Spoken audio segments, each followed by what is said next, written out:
Hak mana lebih baik untuk wanita duduk rumah atau keluar pergi ngaji ilmu? Afdalnya duduk di rumah. Afdalnya duduk di rumah.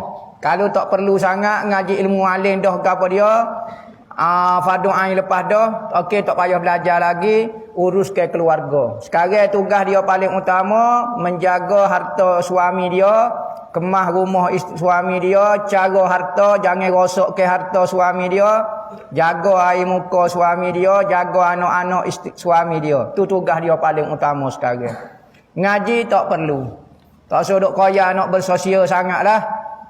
Lainlah kalau kita ada kelebihan. Contohnya rumah dah siap bakal beres dah.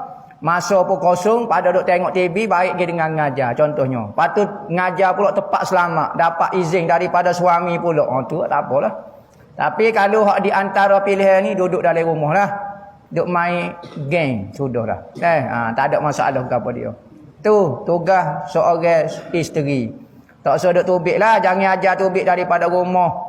Tu perangai orang Tinola ni suka tubik daripada rumah. Puas duk dalam rumah. Kena ajar orang Tino cari hak Tino tak minat tubik rumah. Kalau start pada nikah sampai mati, duduk dalam rumah. Mati pun tanah dalam rumah bah. Tanah pun dalam rumah juga. Tak si tubik sungguh. Tu baru jolo. Ni orang Tino betul nak tubik. Lama-lama jadi selesa duk luar, serabut pula duk dalam rumah. Masuk dalam rumah, cetung lalu. Baik lalu. Tubik tu gak galak suka. Ha dengan saing. Masuk dalam rumah, mucung lalu. Nak suruh warga ni, kita letih.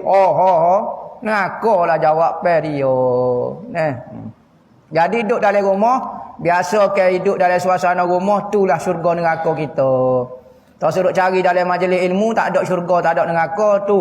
Di bawah tapak kaki suami paling afdal. Sekalipun suami kita tu haprak ya. Orang biasa, orang kampung, tak ada kelebihan apa, dialah syurga neraka kita. Tak suruh koyak muslimah lah. Tak suruh koyak aktif lah. Kalau tak dapat redha daripada suami.